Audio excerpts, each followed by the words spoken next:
Hello friends! This journal spread is my March reads, and in case you're wondering why I'm journaling about the books that I read in March on a video posted in August, it's because I've had this edited and ready to go for a while now and completely forgot about it. It was just missing a voiceover, so I thought I'd post it anyway because this ended up becoming one of my favorite journal spreads this year, and I really want to share that with you.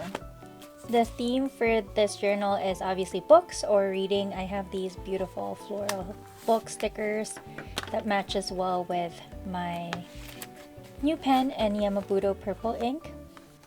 Okay, so this sticker binder I usually get a lot of questions about.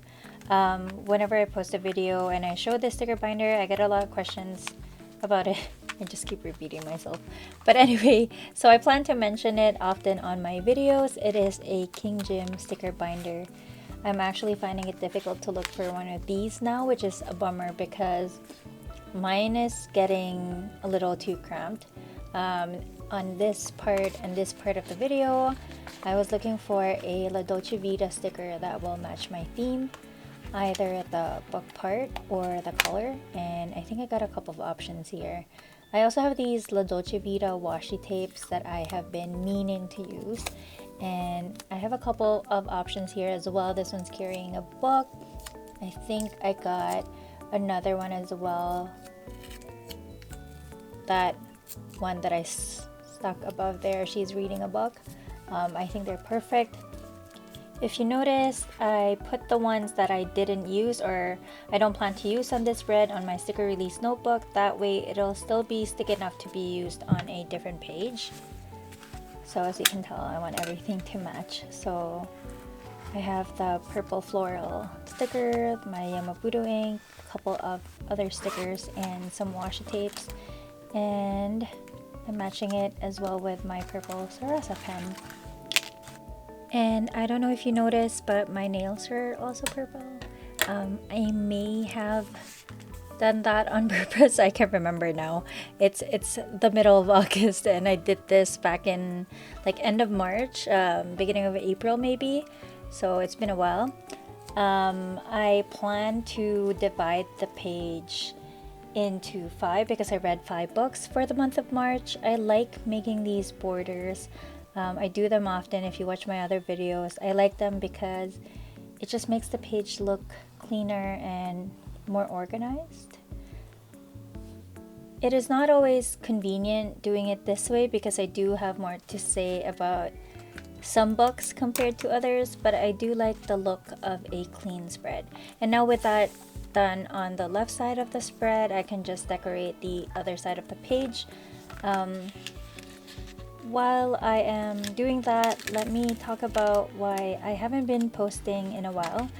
Not that anyone has asked, but I thought, I'd explain myself anyway. I have been a little bit overwhelmed by a recent trip that my husband Kevin and I took. I also started working 2 jobs as soon as we got back from that trip. So there's just a lot of things kind of happening right now, and while I still find the time to journal, recording myself journaling and then editing the video can just be a little too much for me.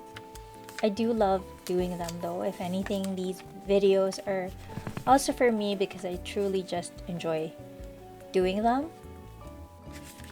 I have a couple of videos lined up, actually, some already being edited and some still just, plans.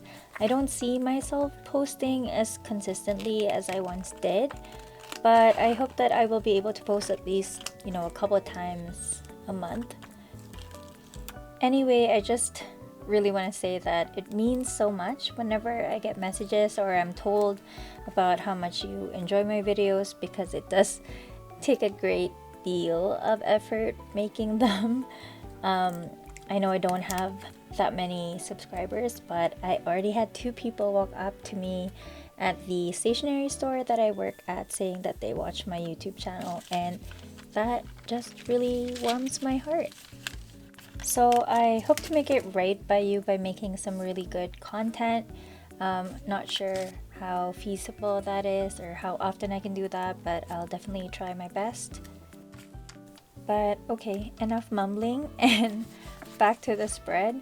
I mentioned earlier that I read 5 books for this month, so let me talk about those books for a bit and tell me in the comments below if you've read any of the same books and what you think about them.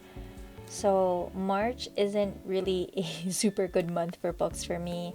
I remember reading a couple of good ones for January and February, but March was meh, you know.